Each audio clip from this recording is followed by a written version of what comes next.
First contact and defiance. The vast emptiness of space stretched before the UES Andromeda, stars glittering like distant beacons in the darkness. Captain Maya Chen stood on the bridge, her dark eyes fixed on the holographic display hovering above the central console. The ship had been exploring the farthest reaches of charted space for 3 months now, pushing the boundaries of human expansion further into the unknown. Captain, we're detecting unusual energy signatures at coordinates 247 to 8932, Lieutenant Raj Patil announced, his fingers dancing across his console. They don't match any known human technology. Maya straightened, brushing a strand of her short black hair behind her ear. Put it on the main display. The hologram shifted, revealing a strange warping of space approximately half a light year away. The energy patterns pulsed in a rhythmic sequence that seemed almost artificial in its precision. Is it a natural phenomenon? Maya asked, leaning forward. Science Officer Dr. Eliza Wong shook her head. Not likely, Captain. The patterns are too regular, too controlled. If I had to guess, I'd say we're looking at some kind of spatial boundary marker, a border. Maya raised an eyebrow. Out here, humanity had expanded rapidly into space over the last century, but they had yet to encounter any other spacefaring civilizations. There had been theories, of course, ruins on distant planets, strange signals from the void, but nothing concrete, nothing like this. Shall we approach, Captain? Navigator Sarah Johnson asked, her hand hovering over the controls. Maya considered for a moment.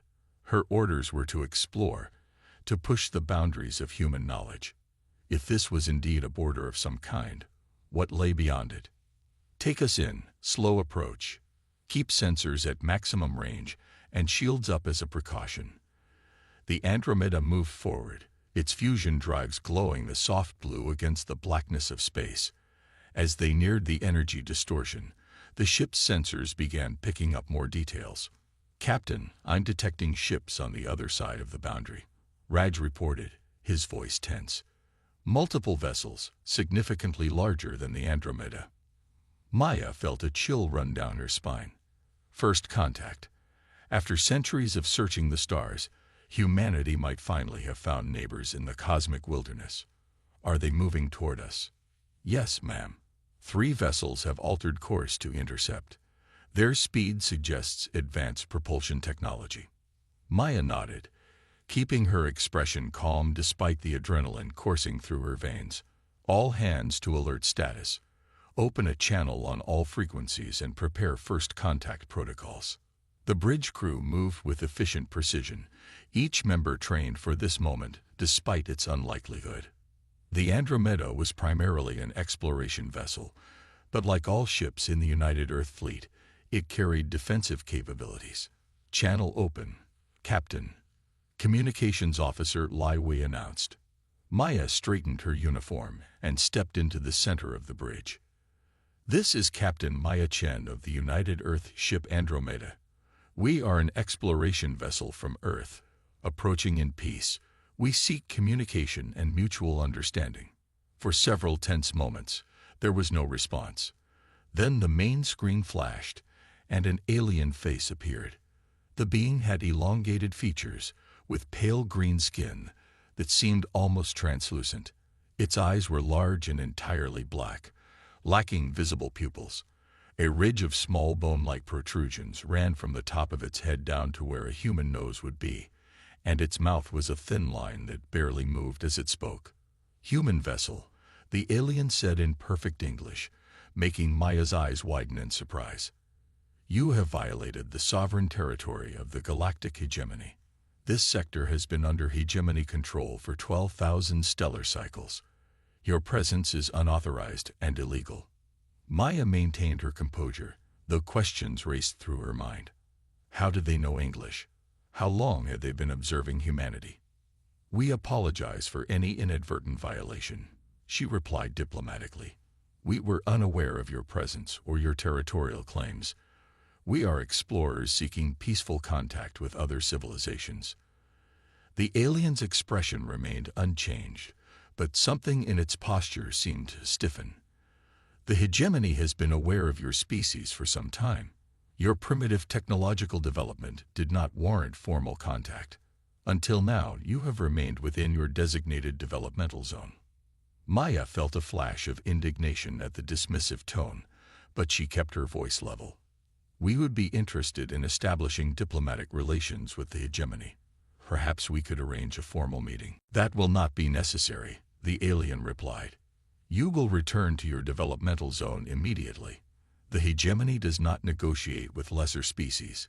You have one standard rotation to comply, or your vessel will be destroyed as a warning to others of your kind. The transmission cut off abruptly, leaving the bridge in stunned silence. Well, Maya said after a moment, that was rather rude. A nervous chuckle rippled through the bridge crew, breaking some of the tension. Captain, the alien vessels are maintaining position approximately 50,000 kilometers from our current location, Raj reported. Their weapon systems appear to be active, but not locked on us yet. Maya nodded, her mind racing. Dr. Wong, what can you tell me about their technology based on sensor readings? Elisa studied her console, brow furrowed in concentration. Their energy signatures suggest a propulsion system similar to our gravitic drive, but more refined. Their hulls appear to be composed of a crystalline alloy we haven't encountered before. As for weapons, it's hard to say. They're certainly armed, but I can't determine the exact nature of their offensive capabilities. Captain, Sarah interjected, I've been analyzing their movement patterns. They're precise, almost predictable. Their formation hasn't varied since they approached us. Maya raised an eyebrow. Predictable. Yes, ma'am. It's as if they're following a standard protocol without adaptation. Maya began to pace the bridge, considering their options. Protocol dictated that they should retreat and report the encounter to Earth Command. But something about the aliens' dismissive attitude rankled her. They've been watching us, she mused aloud, keeping us in a developmental zone like animals in a zoo. And now they expect us to scurry away at the first sign of displeasure. Ma'am, they did threaten to destroy us, Lai pointed out nervously. Maya smiled, a gleam in her eye that her crew had come to recognize. And sometimes fear. Yes, they did. Very loudly and clearly, in perfect English, almost as if they wanted to make absolutely sure we understood the threat. She turned to her tactical officer. Lieutenant Parker, if they wanted to destroy us, could they have done so already? Lieutenant Emma Parker considered the question. Based on their positioning and the energy readings from their vessels, I believe they could have attacked immediately if that was their primary objective. So they're posturing, Maya concluded, trying to intimidate us into retreat without actually risking conflict. Or they're giving us a chance to comply with their laws, Elisa suggested cautiously. Maya nodded. Perhaps. Either way, I don't think they know as much about humans as they'd like us to believe. She tapped her comm badge. Engineering. This is the captain. How quickly can you modify our sensor array to emit a focused tachyon pulse? Chief Engineer Victor Petrov's gruff voice came through the speaker. A tachyon pulse. What for, Captain? A little experiment, Chief. I want to probe their shields without appearing directly aggressive. There was a pause. Give me 30 minutes, Captain. You have 15, Maya replied, closing the channel. She turned to her crew. Here's what we're going to do. Lieutenant Parker, prepare a series of micro-jumps, random pattern, to be executed on my command. Dr. Wong, I want a complete analysis of their shield harmonics as soon as the tachyon pulse makes contact. Lieutenant Patel, monitor their communications frequencies for any internal chatter our encounter might have generated. Captain, Lai said hesitantly, are you sure this is wise? We're significantly outgunned. Maya's expression softened slightly. I understand your concern, Lai, but think about what just happened. An advanced alien civilization has been watching humanity, containing us without our knowledge. They've decided our fate without consultation or respect. If we retreat now, we establish a precedent that humans can be frightened into compliance with a single threat. She looked around at her crew, meeting each person's eyes. I'm not suggesting we fight a war we can't win, but I am suggesting that we show these hegemony representatives that humans don't scare easily, and we don't accept arbitrary limitations on our growth. If they've been watching us, they should know that already. 15 minutes later, the Andromeda executed its plan. The tachyon pulse, harmless but informative, washed over the hegemony vessels. Before they could respond, the human ship performed a series of short, unpredictable jumps, appearing at different coordinates around the alien formation.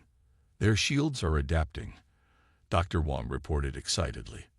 But I've got what we need. Their shield frequencies operate on a predictable mathematical progression. They're transmitting again, Lai announced. The alien face reappeared on screen, black eyes now narrowed in what Maya interpreted as anger. Your provocative actions will not be tolerated. This is your final warning. Maya smiled pleasantly. I apologize for any misunderstanding. We were merely conducting standard exploratory maneuvers to better understand our environment. It's a human characteristic, curiosity. Sometimes it gets the better of us. The alien seemed momentarily taken aback by her casual response. Your primitive displays do not impress the hegemony. You will depart immediately. Actually, Maya replied, leaning forward, I've been thinking about your earlier statement. You mentioned that the hegemony doesn't negotiate with lesser species. That implies you do negotiate with species you consider equals. I'm curious, what criteria do you use to determine a species' status? The alien's mouth twitched in what might have been surprise. This discussion is irrelevant. Comply or face destruction. It seems quite relevant to me, Maya countered. After all, if we're going to establish a long-term relationship between humanity and the hegemony, understanding your social hierarchy is important. There will be no relationship, the alien stated flatly. Maya's smile widened. I think you'll find that humans are rather persistent when it comes to making new friends. In fact, I'd like to propose a meeting between your representatives and mine, perhaps aboard your vessel, as a gesture of our trust. For the first time, the alien appeared genuinely confused. Its large eyes blinked rapidly, and it turned slightly as if consulting with someone off-screen. Your behavior is unexpected, it finally said. I get that a lot. Maya replied cheerfully. Now about that meeting. The Empire's miscalculation. The interior of the hegemony flagship was a marvel of engineering that would have sent Earth scientists into ecstasies of delight. Crystalline corridors stretched in geometric precision, bathed in a soft blue light that seemed to emanate from the walls themselves.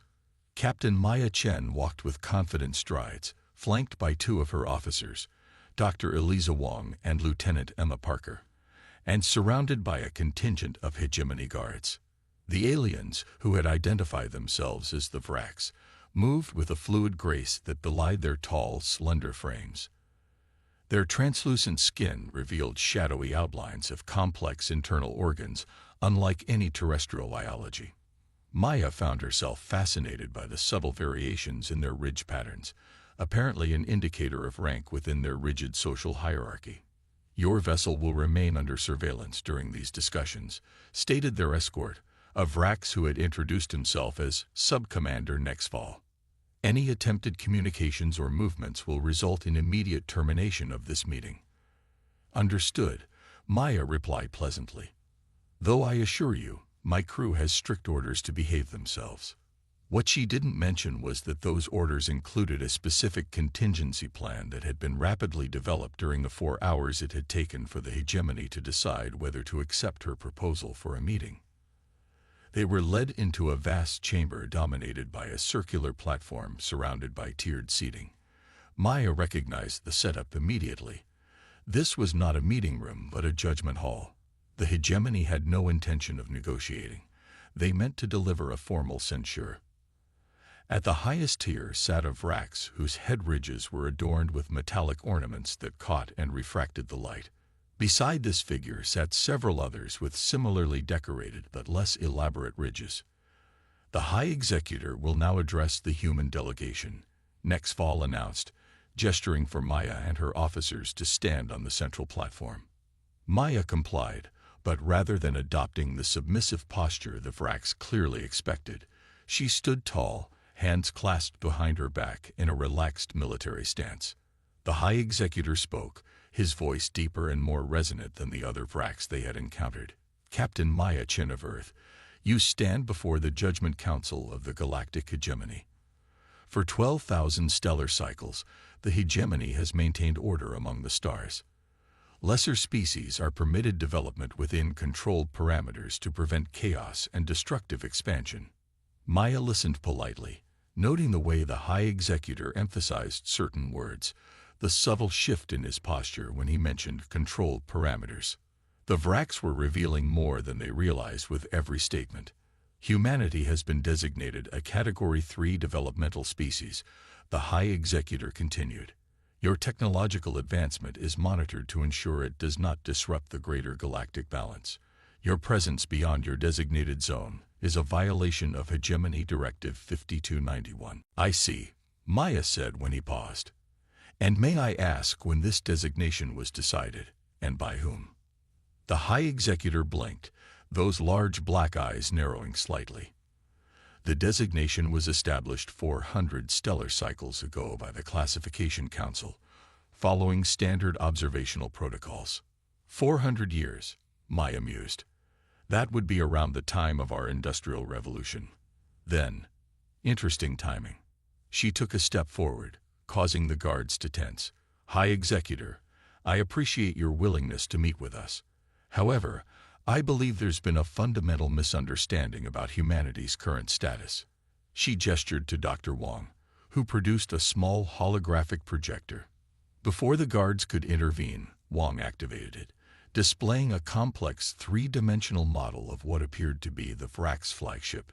This is a reconstruction of your vessel's internal structure, based on passive scans we conducted during our approach, Maya explained conversationally, as if she were discussing the weather rather than revealing capabilities that clearly shocked the assembled Vrax.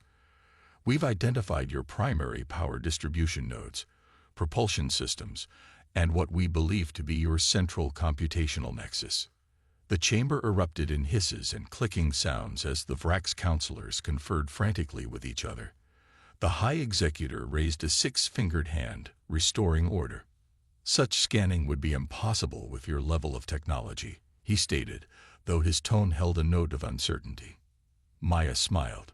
Perhaps by your estimation of our technology, yes. But humans have a peculiar trait. We tend to develop unevenly.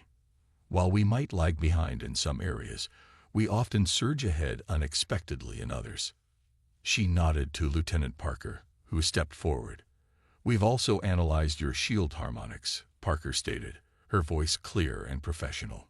They operate on a predictable mathematical sequence that cycles every 3.7 seconds. With the right timing, a focused energy burst could create a momentary window in your defenses. This was, in fact, a calculated bluff. The Andromeda's sensors had detected the cycling pattern, but they were far from being able to exploit it effectively.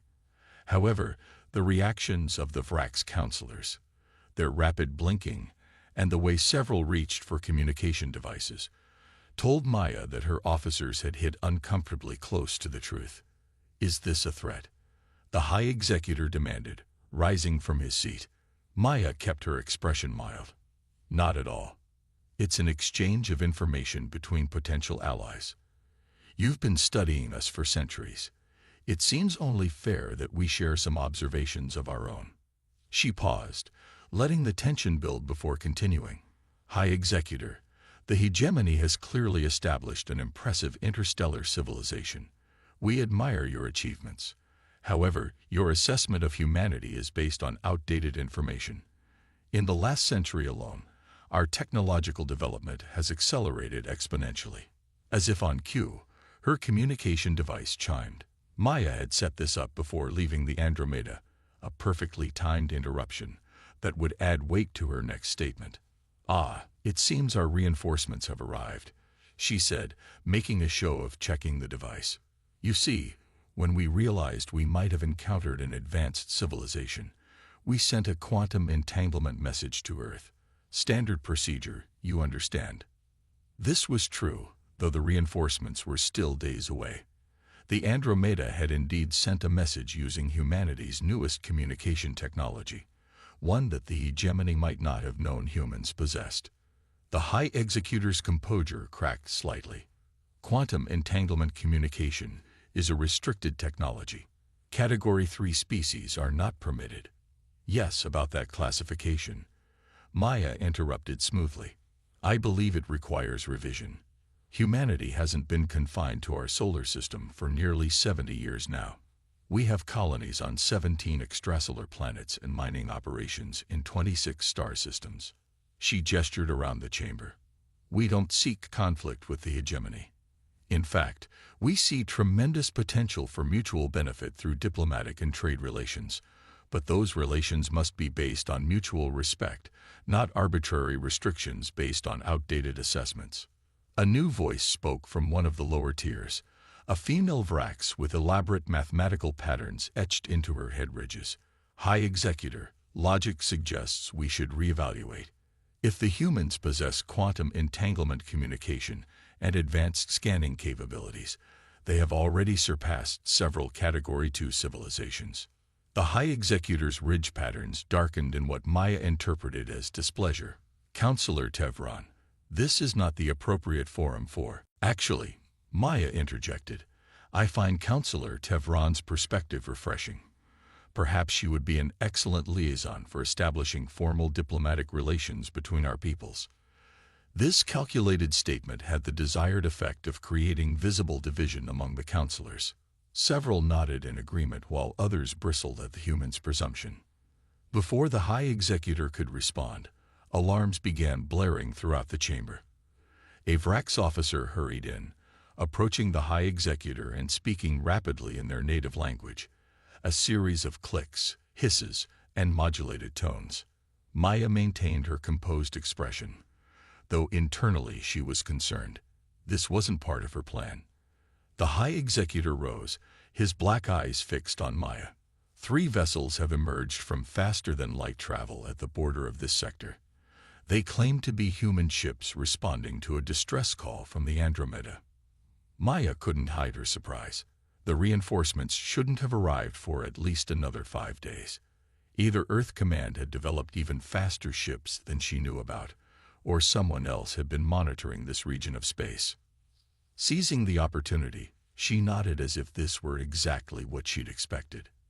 As I mentioned, we sent a message when we encountered your border. Standard procedure.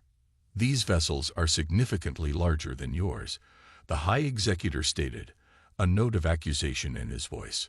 Of course, Maya replied smoothly. The Andromeda is an explorer vessel.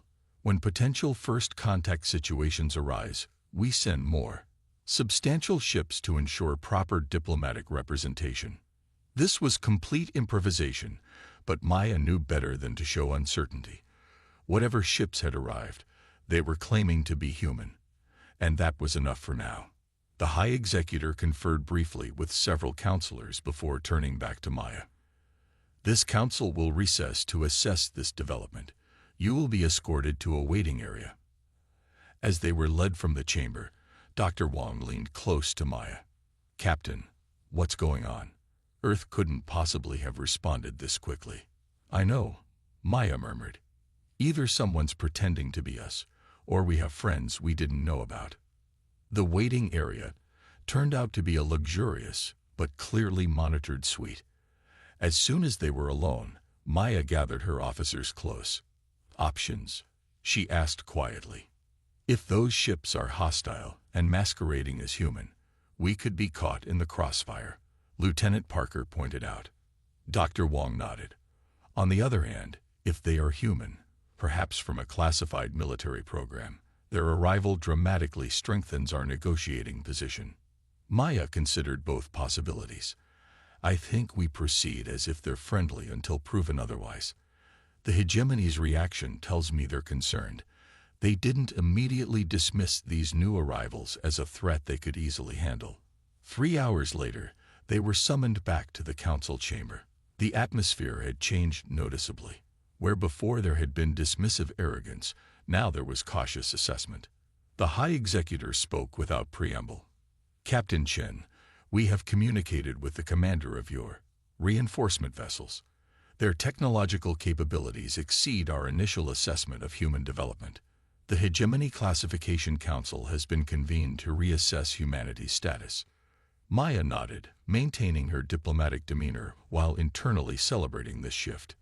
"We appreciate the Hegemony's willingness to adapt to new information. This speaks well for our future relations. The Council has granted permission for one of your reinforcement vessels to dock with this station," the High Executor continued. "Their commander will join these discussions." Maya felt a flutter of anxiety. She had no idea who was about to walk through that door, or what their agenda might be. But she kept her expression confident as they waited. Minutes later, the chamber doors opened, and a tall, gray-haired man in a uniform Maya didn't recognize strode in. His insignia suggested high rank, but the design was unlike any United Earth Fleet uniform she'd seen. The newcomer bowed formally to the council before turning to Maya with a smile that didn't quite reach his eyes. "Captain Chen. Admiral James Erickson, United Earth Defense Fleet. Your message was received with great interest."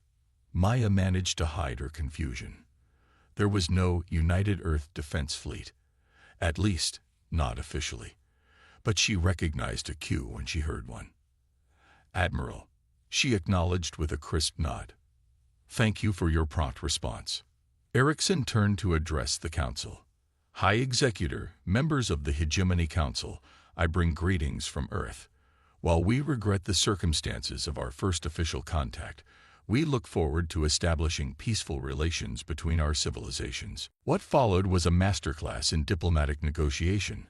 Admiral Erickson, whoever he really was, presented data on human technological capabilities that Maya knew to be exaggerated, but not by as much as she might have expected. He spoke of Earth's defensive capabilities, its industrial capacity, and its rapid expansion with a calm authority that clearly impressed the Vrax counselors. By the time the session concluded 6 hours later, the Hegemony had agreed to formal diplomatic recognition of humanity as a Category 2 civilization, with provisional rights to navigate designated trade corridors through Hegemony space. As they walked toward the docking bay, where a shuttle waited to return them to the Andromeda, Maya finally had a moment alone with the mysterious admiral. "United Earth Defense Fleet?" she questioned quietly. Erickson's smile was more genuine this time. "Unnecessary fiction, Captain. The ships that responded to your message aren't strictly official private vessels." Maya asked, realization dawning. "Let's just say there are elements within Earth's government that have been preparing for this day longer than the general public knows," Erickson replied. "Your encounter created the perfect opportunity for a more substantial introduction than might otherwise have been possible." Maya considered this carefully. "You've been operating beyond official Earth space. That's how you responded so quickly." "You're as perceptive as your file suggested," Erickson said approvingly. "Yes, we've had outposts in this sector for nearly a decade. When your quantum message came through, we couldn't pass up the opportunity." "And the Hegemony? They didn't detect your operations until now." Erickson's expression hardened slightly. "The Hegemony isn't as omnipotent as they'd like everyone to believe. They've grown complacent over the millennia. Their patrol patterns are predictable. Their sensor technology effective but static. They haven't faced a serious challenge in thousands of years." Maya processed this information, understanding its implications. They've been containing species they consider threats, keeping them isolated from each other. "Precisely," Erickson nodded.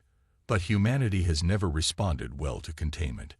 And now, thanks to your initiative, we have official recognition and navigation rights that will make our expansion much easier." As they boarded the shuttle, Maya looked back at the massive Hegemony station. What had begun as a routine exploration mission had turned into humanity's formal introduction to galactic politics. The galactic hegemony had expected humanity to cower and retreat when faced with superior technology and threats. They hadn't counted on human audacity, adaptability, and the simple fact that telling humans they couldn't do something was the surest way to guarantee they'd try. The last thing Maya saw before the shuttle doors closed was a group of Vrax counselors watching their departure, their black eyes unreadable but their postures suggesting uncertainty. The message was clear. The galaxy had just become a more complicated place, and humanity had announced its presence not with fear, but with a confident smile and a handshake that couldn't be refused. As the shuttle detached from the station, Admiral Erickson turned to Maya. "Congratulations, Captain Chen. You've just secured humanity's place among the stars." Maya smiled. "I just did what any human would do when told to go back to their room and be quiet." "Exactly," Erickson replied with a knowing grin. "And that's precisely what the hegemony will never understand about us.